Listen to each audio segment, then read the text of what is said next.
qui est flagrant surtout là. Ouais.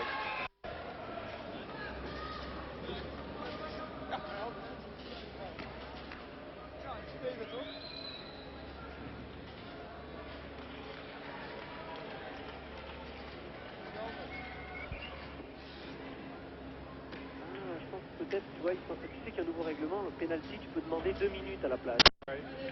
Seulement, de toute façon, ça pourrait être que l'Italie qui demanderait 2 minutes. Bah, évidemment. Voilà. Donc, ça va très bien. Donc, c'est parfait. On fait la bise à les Italiens, je vois.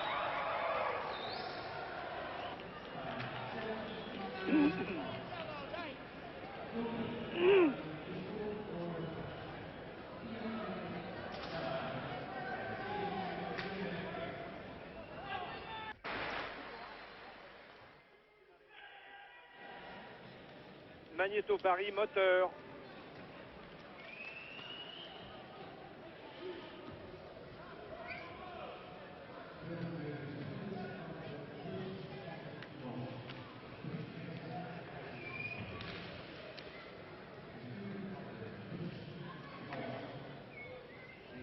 Dix, 9, 8, 7, 6, 5, 4.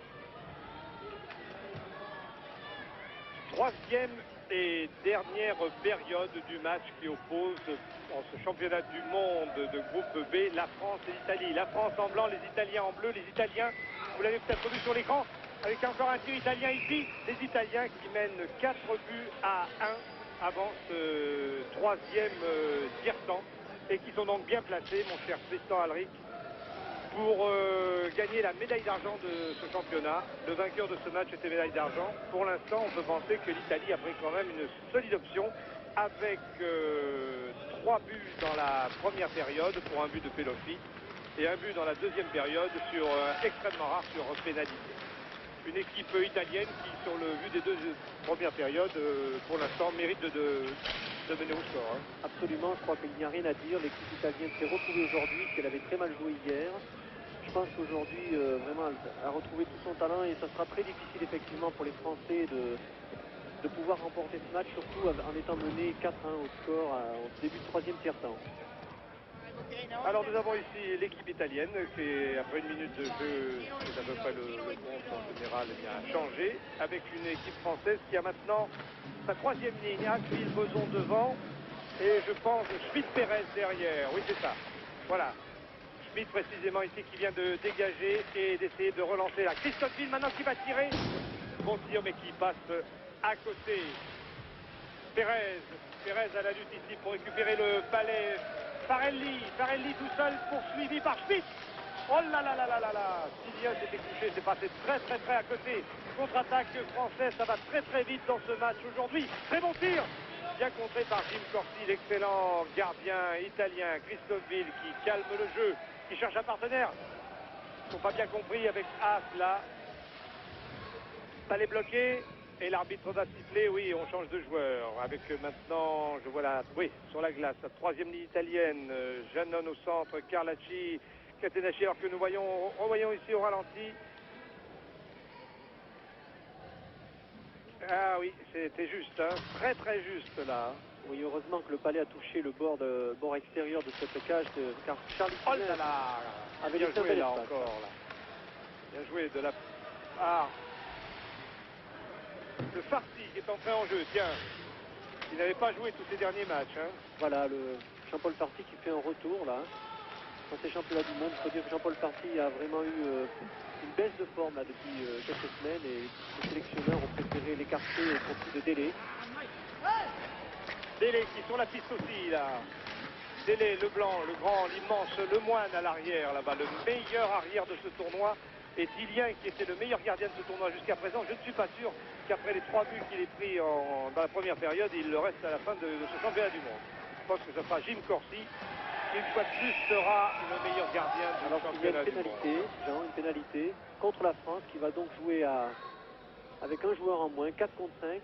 Ça n'arrange pas nos affaires ça. Et c'est précisément Farsi qui va en prison pour 2 minutes. Le revoyons ici au ralenti. Mais peut-être un peu tard pour voir comment Farsi a balancé son rival italien. Alors là encore, 4 Français contre 5. Je trouve les Français un petit peu moins mordants que contre la RDA hier. En revanche, je trouve les Italiens beaucoup mieux qu'hier soir face à la Hollande où ils ont été battus 5-3. Alors que nous avons ici à l'image Patrick Franchter de Bordeaux, qui est l'entraîneur de cette équipe de France, et derrière le docteur Bichon. Remise en jeu ici et balle, balai bien sûr, récupéré par Schmitt. Déjà bien loin, nous sommes dans le camp italien, contre-attaque italienne avec l'immense Mano qui change d'aile carrément pour Milani. Milani qui va chercher Gugan, oui, c'est certainement qu'il heurte du palais. Ça repart ici. Un tir foudroyant de Briandolo, la ligne bleue. Melio à l'arrière avec un joueur qui s'est blessé, qui est changé aussitôt par Bragnolo qui vient au centre de l'attaque. Briandolo.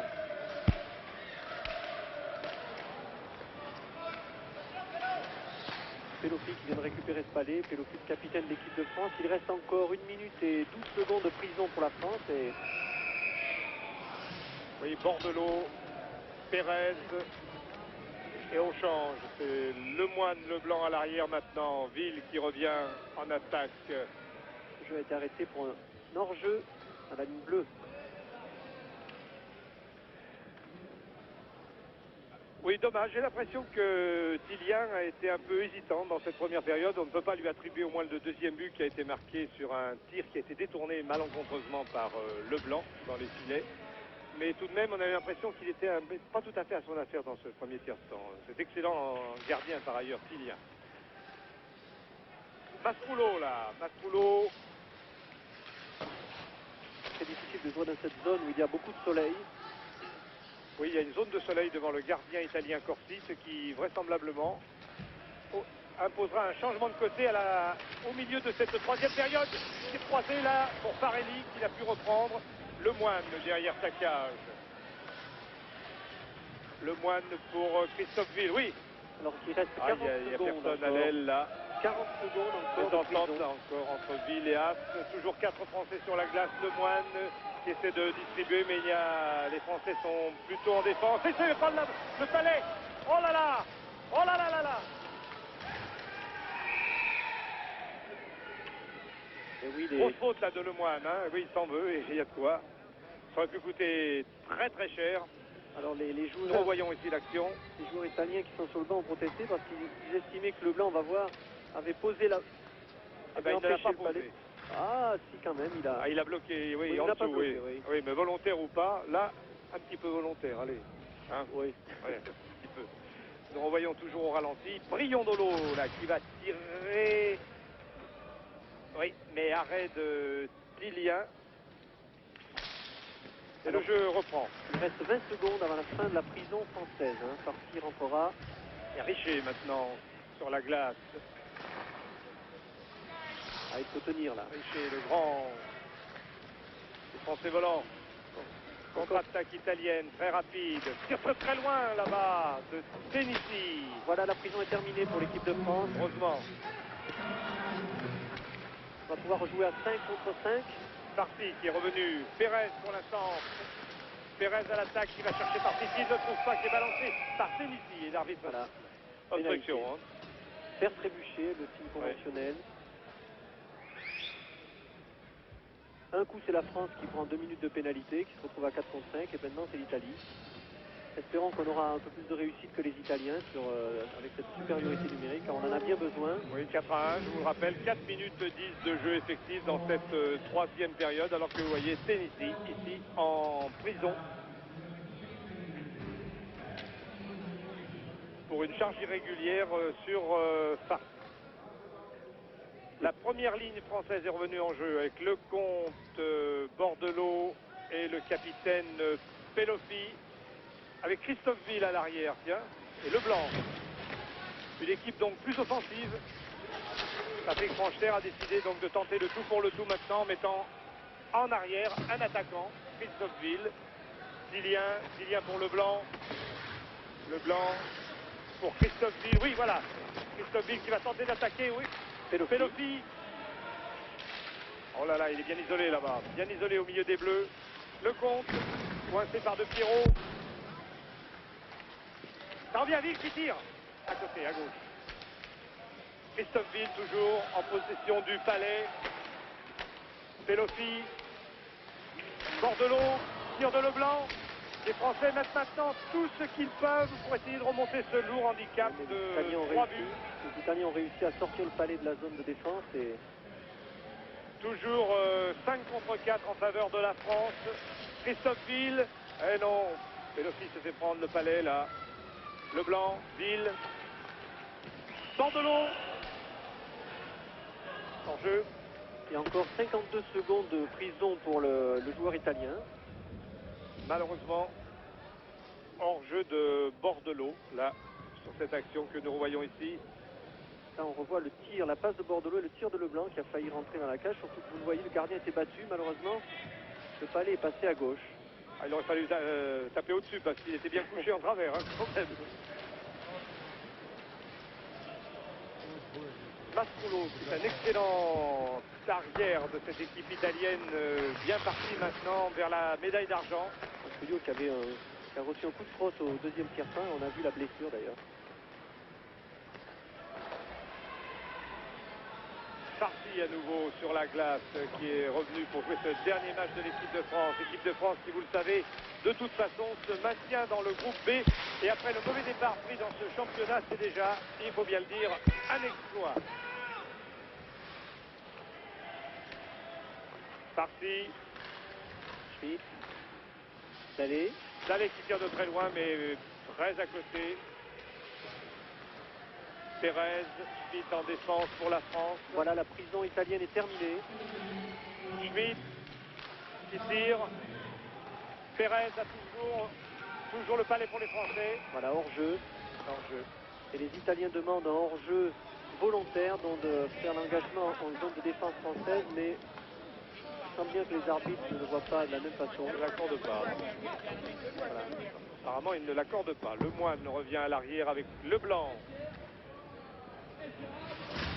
Et c'est la troisième ligne d'attaque. Oui, Boson à droite, plus près de votre écran. Ville au centre et As, Derek As, le numéro 3 là-bas de l'autre côté. Lemoine qui essaye de donner à As, mais la balle le palais est aux Italiens. Pour Milani, là. Oui, pour Milani. Jean-François Lemoine s'est laissé tromper. Milani toujours. Attention, ça peut être dangereux. Mano qui tire. Alors que Lemoine s'accroche avec Catenacci. As maintenant. As, oui, c'est pour Ville. Ville, Boson, vite, vite, vite. Ah, il est pris par Mano. Il est pris par Mano, il ne pourra pas donner. Et l'arbitre a sifflé Une pénalité, je crois. Oui. C'est le joueur italien qui aurait... Prison. Il y a une prison. Oui, il faut chez Christian Boson. Pour Mano. Oui, mais ça me paraît un peu... On le revoit, sévère, hein. Hein. Voilà, la crosse entre les jambes. Et voilà, on fait tomber l'adversaire. Bien sûr, c'est interdit en question de glace. Ah oui, oui, là, le ralenti est formel, alors que l'action nous était cachée par la liste. Et M. Mano, qui est un très très bon joueur, un des meilleurs joueurs italiens, va passer 2 minutes au calme, là-bas en prison. On peut le dire, le meilleur défenseur de ce tournoi mondial du groupe B. Il est très très bon. Il a été même hier dans une équipe un peu... Et un nouveau joueur en plus de cette équipe italienne.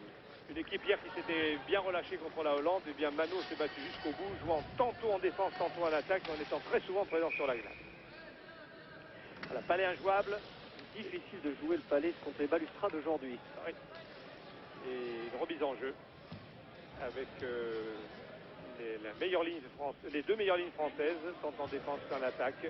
Bordelot de Megève à la remise en jeu ici. Oui. Leblanc. Pelosi. Il y avait beaucoup de monde devant la cage, c'était difficile pour le puck de passer. Briondolo là-bas. Briondolo avec ce Pierrot derrière. Récupéré par les Français, oui, Bordelot. Ah non, non, non, Mastroullo était là avant. Bordelot toujours, qui joue au centre de l'attaque française. Pour Pelosi, non pour Leblanc, alors que le goal est gêné là-bas. Oh, les Français n'ont pas pu en profiter, quel dommage. Corsi était sorti de sa cage. Alors que Lemoine, bien voilà. Et voilà. C'est le gros problème de Lemoine dans ce championnat du monde, un gabarit exceptionnel. Le meilleur défenseur, il faut le souligner, au classement dans les statistiques. Jusqu'à présent, puisqu'il reste encore des matchs à jouer, que cela peut varier avant la fin de ce championnat du monde. Malheureusement, Jean-Philippe Lemoine, tout comme en championnat de France, n'arrive pas à contrôler son énorme physique et ça lui pose des problèmes. Dès qu'il touche un adversaire, c'est vraiment très spectaculaire. Oui, il faut qu'il aille en prison, mais il s'est quand même beaucoup amélioré. Hein. Oui, il a acquis en technique, donc peut-être pas encore tout à fait en sagesse, mais en technique dans tous les cas. Et il est évident qu'il dépasse les 2 mètres avec ses patins, c'est un gabarit tout à fait fantastique et que les arbitres repèrent facilement. 105 kg, 1m96, c'est vraiment... Et Pascal Otto aussi est en prison, bien sûr, il en est encore pour 1 minute 07, tandis que Jean-Philippe Lemoine, lui... 2 minutes. 2 minutes, voilà. Alors, Pelofi, Bordelot, As et Leblanc. Voilà, Jean-François Lemoine, Jean-Philippe Lemoine, des Français volants. 22 ans. Saint-Gervais, oui, 22 ans et comme nous l'avons dit... il est de Saint-Gervais, oui, pardon, j'anticipe peut-être. Il est de Saint-Gervais, oui, absolument. C'est possible qu'il y aille, mais... As, là-bas. 4 contre 4, attention. As qui tente de contre-attaquer, qui cherche un partenaire sur la droite, qui va laisser, oui, à Leblanc. Leblanc pour Pelofi. Pelofi, Chercha en face de lui. Très bon défenseur lui aussi. Leblanc. Leblanc. Non, il y a trop de monde là, trop de monde. As, faut faire bouger le palais plus vite. Dommage. Mauvaise passe de As à Leblanc en retrait. Pelofi qui maintenant va essayer de remettre les choses en place. Pelofi pour Bordelot. Bordelot dans la zone d'attaque. Toujours les Français, le palais, As, mais on ne tire pas. Pas de bonne position de tir. Et non, attention.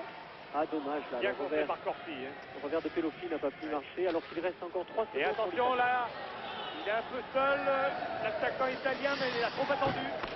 Voilà, et la prison italienne est terminée. 5 contre 4. La première. Bordelot.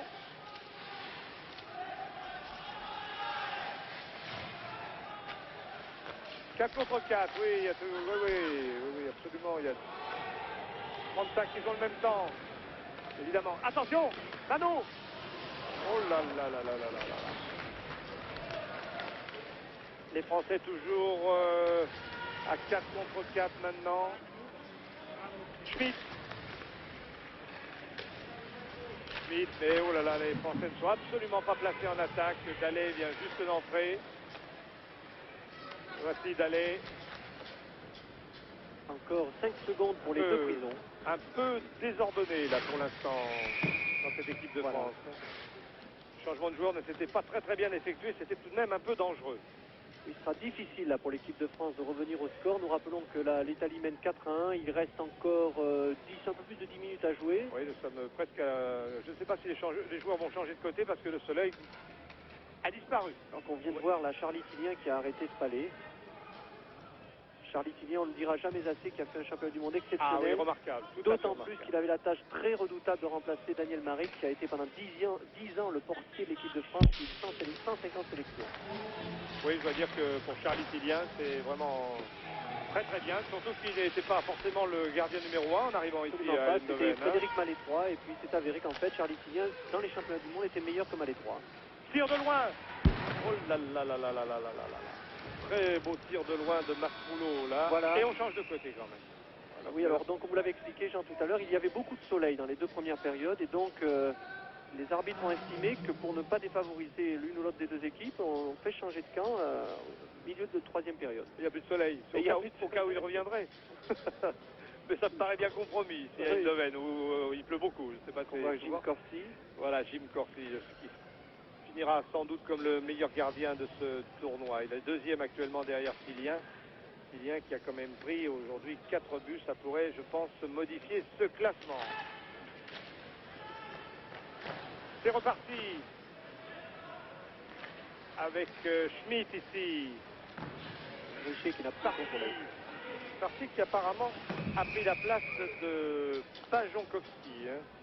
Oui, il est possible que Pajankowski était blessé, nous n'avons pas remarqué. Mais... Oui, il y a un moment que nous n'avons pas vu revenir, et c'est au contraire Farsi qui n'avait pas joué les matchs précédents et qui est actuellement sur la glace. À l'arrière, donc, Pérez et Schmitt de Viry-Châtillon. Pérez des Français volants.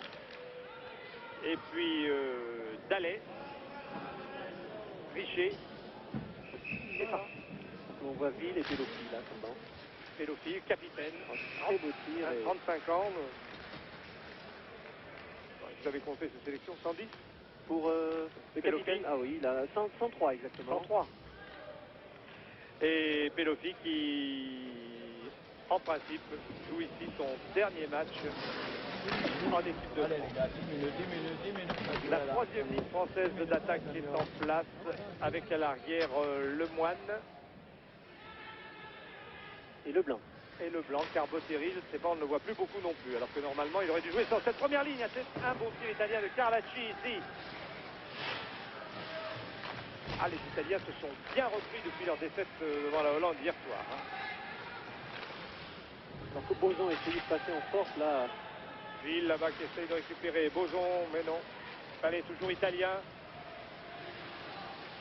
Pour Janon. Attention, Lemoine se précipite là sur Carlacci qui a le temps de passer le palais, mais Leblanc là-bas pour le reprendre, descendre, contre-attaquer avec Ville. Ville pour As. As qui tire. Oh, mais là, oui.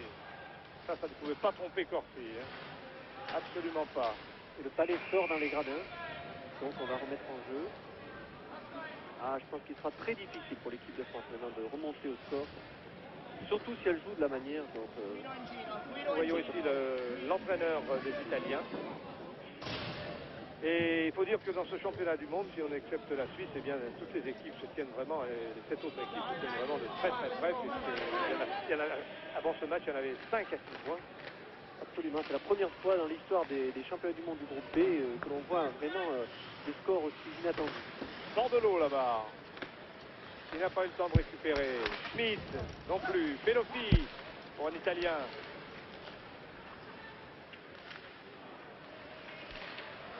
Voilà, heureusement. Attention ici à Mer. Pas vu, qui a fait un très beau tir. Tir de loin. Oh là là, bien arrêté par Tilien cette fois. Très beau tir de loin ici. Alors que Pérez a perdu un gant et s'accroche. C'est reparti pour les Français là, avec Bordelot. Malheureusement pas vu à récupérer le palais. On retrouve assez inefficace les Français aujourd'hui en attaque. Pelosi il a tenté de repartir, mais il est bien seul, il est tout seul devant. Il ne peut absolument rien faire, il est tout seul. Devant contre 4 Italiens, oui. Tout ce qui pouvait arriver, c'était une récupération italienne que voici. Avec... Ah, pénalité retardée, là, l'arbitre tend le bras en l'air, nous allons certainement prendre une prison, je n'ai pas très bien vu pourquoi. Ben, le ralenti nous le dira peut-être. Car si on suit le palais, on ne voit pas toujours ce qui se passe dans les coins. Voilà. La France a pris le palais, alors donc il semblerait que c'est Bordelot. Pour coup de crosse, tripping en anglais, certainement. Et en français, on peut dire coup de crosse. Voilà, oui, mais il affiche en anglais sur l'écran. Voilà, Paulin Bordelot, l'entraîneur-joueur de Megève. Ancien joueur professionnel des Nordiques du Québec, qui a 33 ans, vient de faire son entrée dans l'équipe nationale. Et on peut lui dire un grand merci pour les championnats du monde ici qu'il a fait, parce que même s'il n'a pas eu un rendement très grand au niveau des buteurs, il a quand même apporté sa contribution sur la première ligne avec Pélopi et Dupuis. 12 minutes 17 secondes de jeu effectif dans cette troisième et dernière période du championnat du monde du groupe B entre la France en blanc et l'Italie. L'Italie qui mène 4 buts à 1. Et vous voyez qu'à 5 contre 4, les Italiens tentent de faire le forcing pour marquer un 5e but. Attention au tir de Manon. Et oui, à ras de la glace là. Ah, personne en défense devant l'infortuné Charlie Tilien ici.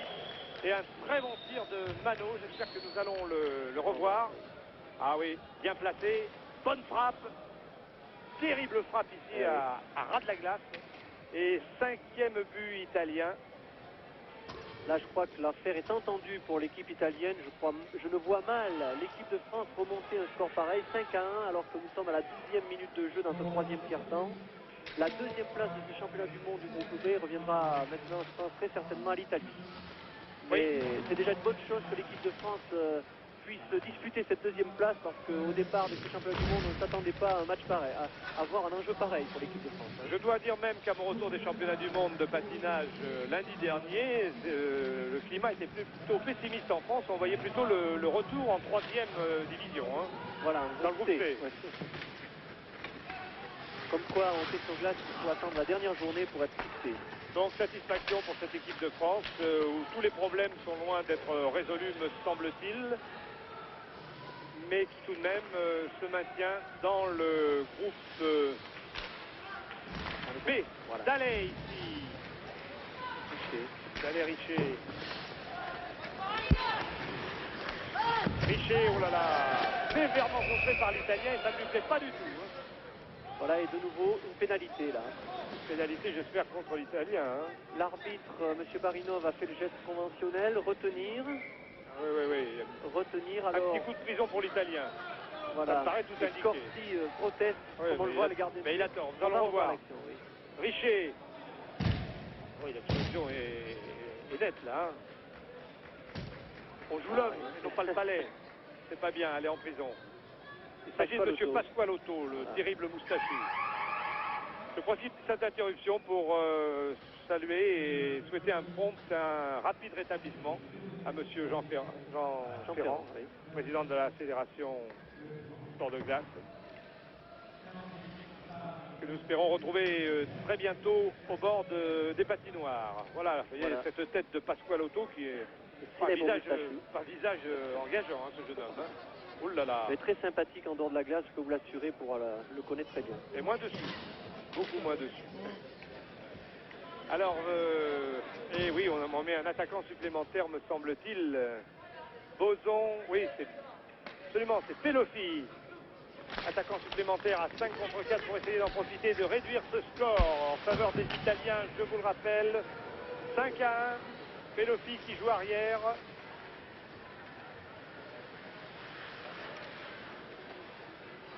Et là, le palais est sorti trop rapidement de la zone d'attaque des Italiens. Et... Garcia qui tire, qui met...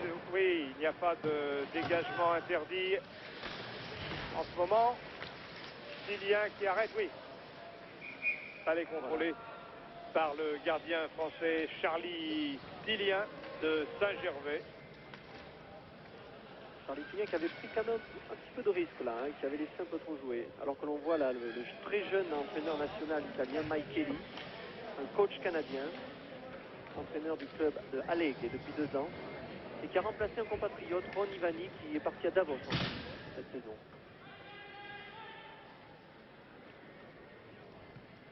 Remise en jeu avec Christophe Ville, Pelofi là-bas.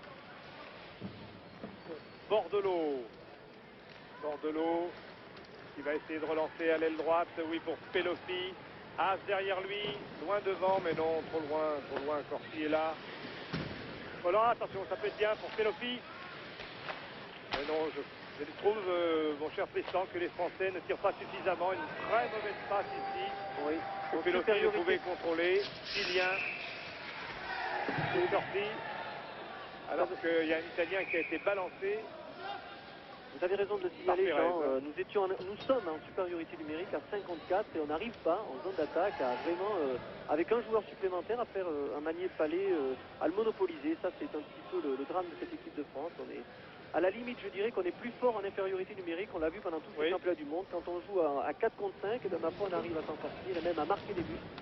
Et je crois que c'est un peu le paradoxe de cette équipe nationale, de cette équipe de France. Là. Vous avez vu le match contre le Japon notamment, et l'absence de tir au but a été très sensible, au point même que sur le score de 2-1, c'est le Japon qui a battu la France, alors que nous aurions dû, l'équipe de France aurait dû gagner ce match.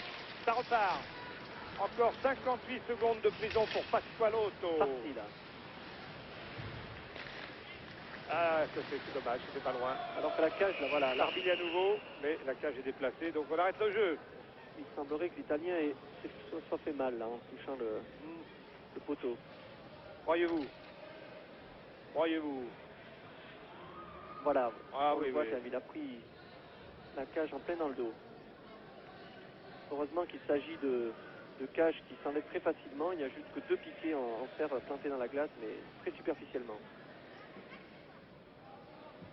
alors qu'il reste encore 49 secondes de prison pour le Pasqualotto. Remise en jeu là-bas. Attention. Oh là là, on se cherche un peu. C'est net. Lemoine maintenant. C'est trop lent. Trop lent. Les passes sont un peu téléphonées. Lemoine qui va arriver le premier. Oui. Avec un petit crochet de Leblanc au passage. Ça dégage le terrain. L'arbitre ne l'a pas vu. Pour d'aller. Oh. Encore 20 secondes là. 20 secondes de pénalité pour les Italiens avant de jouer de nouveau à 5 contre 5. Béliot là-bas qui se bat. 10 secondes. Très important la prison pour eux. Voilà, au pied maintenant. C'est parti. Effectivement, comme l'avait dit Jean, voilà, alors que l'Italie maintenant est au complet, cette équipe de France ne joue pas assez rapidement, c'est certain. Et c'est Lemoine qui se bagarre une fois de plus. Lemoine, il faut le souligner une fois de plus. Ah, et Pasqualotto, voilà, ce sont les deux terribles. Jean-Philippe Lemoine qui a été un joueur extraordinaire dans ces championnats du monde. Nous le soulignons à nouveau, premier arrière au classement. Pour l'instant. Pour l'instant, et ça, je crois que c'est la première fois que... C'est très très bien. Hein. Voilà. Un gabarit extraordinaire et... Qui doit encore maîtriser son formidable tempérament et qui le maîtrisera d'autant mieux que techniquement, il a beaucoup progressé. Sifflé très injustement en championnat de France partout où il joue. Jean-Philippe Lemoine a prouvé encore une fois ici qu'on en avait besoin, un besoin, je dirais, vital. Surtout à ce niveau du groupe B. Pelofi avec la première ligne française, le compte Pelofi, Bordelot, tire de loin, Corsi, vigilant, Briondolo là, qui va très très vite face à Schmitt. Briondolo complètement balancé par Pérez. Une bonne ligne là, Pérez, Schmitt, vraiment deux défenseurs très jeunes et qui ont un très grand avenir.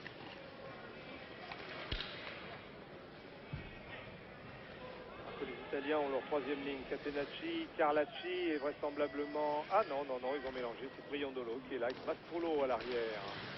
Voilà, Mascolo, c'est lui qui tire.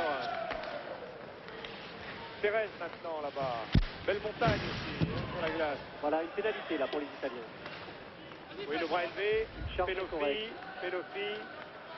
Voilà, l'arbitre laisse jouer l'avantage pour l'instant. Pelofi, pour Bordelot, mais c'est un peu trop loin en avant, Corsi a plongé.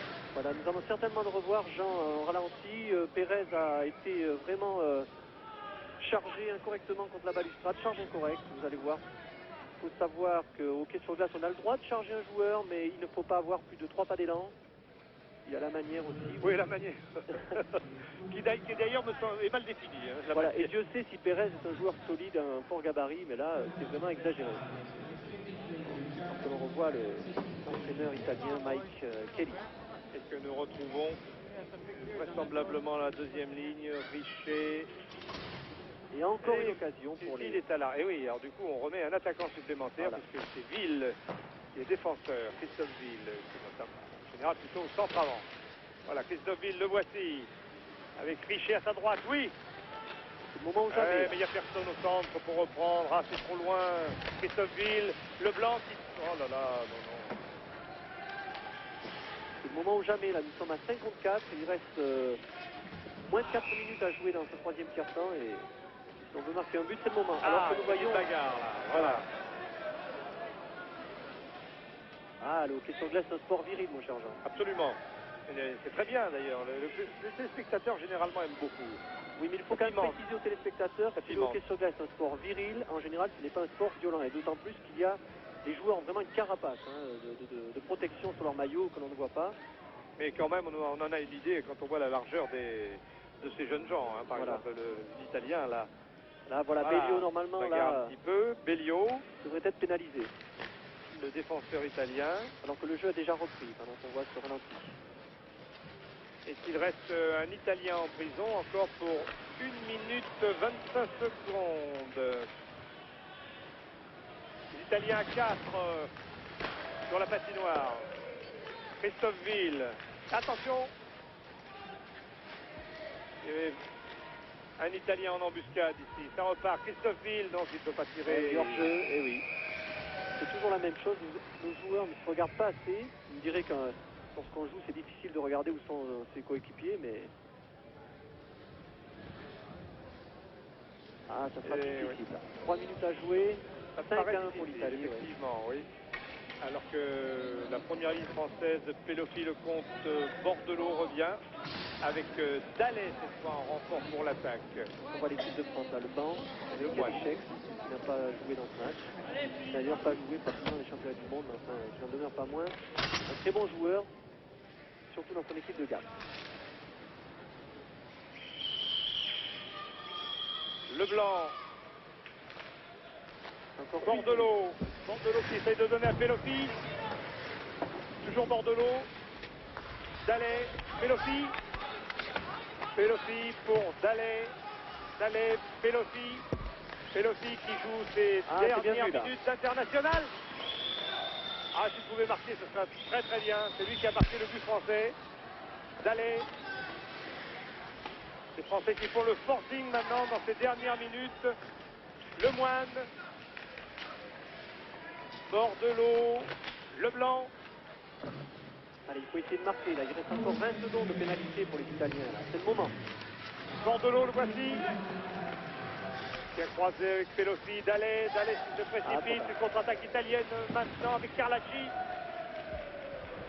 Carlacci, attention. Janone. Janone, Carlacci. Oh là là, un peu longue la passe de Janone. Dommage. Ça repart pour les Français. Pelofi. La prise est terminée, Jean, pour les Italiens. Dallet, Pelofi. Pasqualotto. Lemoine. Immense Lemoine en défense. Et qui bloque complètement Catenacci là-bas. Bordelot. Oh là là, intercepté par... Janone qui n'a pas pu tirer. Heureusement, attention. Terrible tir ici. Encore. Ah, ça chauffe là pour les de Tunisie. Les Français qui jouent très très fort. Pas la dernière minute de jeu, Jean, là. Dernière minute. Tir à côté. De Haas. Ah, ils vont y marquer un but, c'est sûr. Ah, c'est un très bon tir là, de Schmitt. Ah, c'est fini. Dans tous les cas, on peut rappeler que la Suisse a gagné la médaille d'or dans ce championnat du monde du groupe B qui montera donc dans le groupe A l'année prochaine.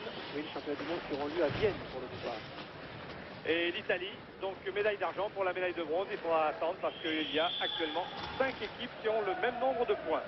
Et enfin, d'ores et déjà, la France restera dans le groupe B la saison prochaine. C'est vraiment un exploit. Et on peut même dire que l'année prochaine, si la France se plaçait dans les 4 premières équipes, et même peut-être dans les 5 premières de ce groupe, eh bien, elle irait aux Jeux Olympiques de Calgary en 88. Alors, voilà, il y a bien du travail à faire, sinon sur la glace, du moins dans l'entourage de cette équipe de France, où les choses, vraiment, ces derniers mois n'ont pas été pour le mieux. C'est le moins que l'on puisse dire. En effet, il faut saluer la performance des joueurs de l'équipe de France dans ces championnats du monde. Il ne faut pas que l'arbre cache la forêt. Il y a de gros problèmes d'encadrement. Il y a eu une vive tension entre les joueurs et les entraîneurs nationaux. Et je crois que la Fédération française sport de glace devra veiller à ce que ces problèmes disparaissent avant d'entamer la saison prochaine. 8 secondes, 7. Et les Français qui voudraient bien marquer pour l'honneur un deuxième but. C'est fini. Voilà, c'est fini. La France donc battue 5-1 par l'Italie. La France qui a des chances de terminer 4e, mais qui dans tous les cas, contrairement à ce que l'on pouvait craindre dans la première semaine de ce championnat du monde, eh bien, mon cher Daniel, restera dans le groupe B et c'est déjà une très belle performance. L'équipe de France, rappelons-le, qui l'année dernière jouait dans le groupe C. Voilà, Tristan Alric à mes côtés et Jean Marquet, mon cher Daniel, nous vous rendons l'antenne.